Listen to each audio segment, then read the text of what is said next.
ليه ناس بتستثمر وما بتشوفش أرباح لسنين طويلة وناس تانية بيقبضوا كل 3 شهور؟ في مستثمرين بيدخلوا السوق وبيقعدوا سنين ما بيشوفوش أرباح خالص، وفي ناس تانية بتقبض كل 3 شهور وهي نايمة. الفرق مش في الذكاء، الفرق في الاستراتيجي. في نوعين مهمين من الاستثمار.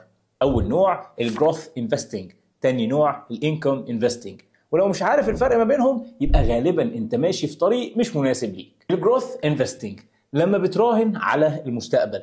هنا انت بتشتري شركة النهاردة مش عشان بتكسب دلوقتي، لكن عشان انت شايف انها هتبقى حاجة كبيرة بعد 5 أو 10 سنين، زي شركات التكنولوجي او شركات اللي بتري انفست ارباحها عشان تكبر اكتر. ممكن تكسب اضعاف راس مالك بس مفيش ارباح شهرية، وممكن تمر بسنين خسارة كبيرة قبل ما تبدأ تكسب. انما الانكم انفستنج لما بتحول استثمارك لمرتب ثابت. في النوع ده انت مش بتدور على النمو الكبير، انت بتدور على دخل منتظم. شركات بتوزع ارباح، صناديق عقارية او ETFs بتدخل لك كاش فلو شهري او ربع سنوي. بتحس بالعائد من اول يوم. مثالي لو عايز دخل سلبي، بس النمو بيكون ابطأ بس أأمن بكتير. طب انت مين فيهم؟